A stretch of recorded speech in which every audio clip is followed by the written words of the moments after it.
You want to know how it started? Sit down, my daughter. Sit down properly. This is not a small story. The whole country wants to hear it, sir. In your own words. 1982, I was 29 years old. I had 1 million naira, the money I had saved, borrowed, and suffered for. People laughed at me. My own family called me a fool. They said, Emeka, 1 million naira cannot build a bank. But I had vision. You cannot borrow vision from anybody. What kind of sacrifice, sir? The kind every successful man makes. Sleep, comfort, time with loved ones. That is what it costs to build something that outlives you. Last month alone, my foundation put 500 children through university. In Anambra, Koju would have had nothing. That is why I built this bank. Not for myself, for them. My friends, the pride of Lagos shines here. Chief Okonkwo, always an honor. The honor is mine, General, to our shared prosperity. Chief, your presence blesses us. Where are you right now? The Heritage Foundation Gala, Oniru. Leave. Come to my house in Surulere tonight. And Miss Nuosu, do not tell anyone where you're going. Not your editor, not your driver. Nobody. I'll be there in an hour. Her name was Chidinma Okonkwo, née Eze. She was 26 years old. 8 months pregnant with their first child when she disappeared in October 1981. He's never mentioned a first wife. In every interview, every biography, it says he married his current wife, Mrs. Blessing Okonkwo, in 1984. He always says she was his first and only love. Because Chidinma's existence was buried, police report was filed, then quietly closed 3 months later. Cause, unknown disappearance. I was a junior investigator then. They pulled me off the case, told me the woman had run away, that she was unstable. Did you believe them? I was 25. I believed what men above me told me to believe. But I kept the file. 40 years I've kept this file.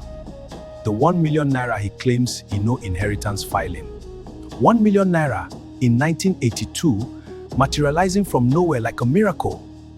Or like a payment. There's someone you need to speak to. An old man in Festac. I found him 6 months ago. I've been building a case quietly. His name is Pastor Nathaniel. He and Okonkwo grew up together in Onitsha.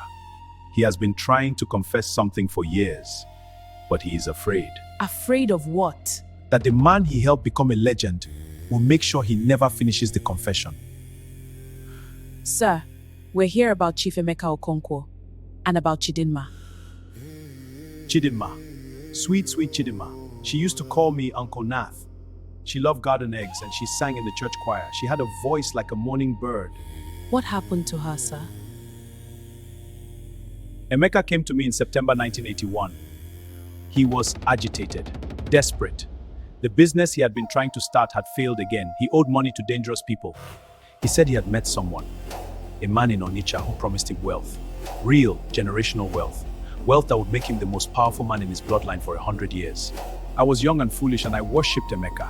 He was clever, he was our star. So when he said he needed help with it, required something of great value, something with life, something innocent. He told you what he was going to do? He did not say it with those words, but I understood. God helped me, I understood and I said nothing. Agrizo will not do that to his wife. I lied to myself for 40 years. 3 weeks after our conversation, Chidinma was gone. 2 weeks after that, Emeka had more money than any of us had ever seen. And 6 months after that, his bank had a signboard and his name was on it in big letters. Everyone celebrated. Everyone said God had blessed him. I never went back to that church. I could not sing again. Not when her voice was already silenced.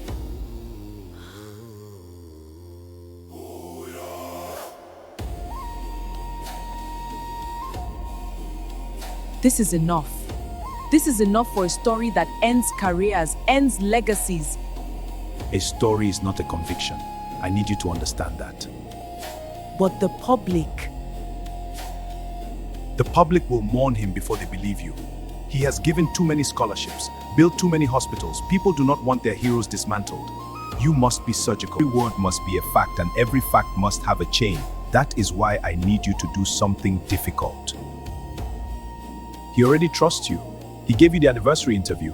Go back, let him speak, ask him about Chidinma directly, but carefully, like you stumbled onto the name by accident in your research. Watch his face, record everything. Let the man convict himself with his own mouth. And if he doesn't slip? He will. Men who have carried guilt for 40 years always want to be caught, even if they don't know it yet. You know, at days, I see something new that reminds me of myself. Hungry, focused. You will be great, my daughter. You're too kind, sir. I've actually been digging further into the early years for the documentary segment, the 1981, 1982 period, and I came across something interesting in the public registry. Oh, yes? There's a marriage registration from 1979, Emeka Okonkwo and a Miss Chidinma Eze. I just wanted to clarify, is this a clerical error? A different Emeka Okonkwo, perhaps? Where did you find that? The Lagos State Public Registry Archive. It was digitized last year. Is it you, sir? Chidinma was a young woman I knew briefly. We were never formally married. It was a traditional introduction, nothing more. She left. Young people make mistakes, move on. She was pregnant when she disappeared, sir. You are a very curious young woman. I'm a journalist, sir. Yes, but there are stories that are better left unwritten, for everyone's sake, including the journalists. I also spoke to Pastor Nathaniel Obiora last week. He sends his greetings.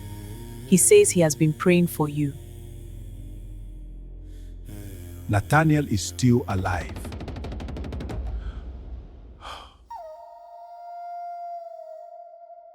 I have everything. Did he? He confirmed the name. He confirmed he knew her. He threatened me without threatening me. And when I mentioned Obiora, he said, and I quote, Nathaniel is still alive.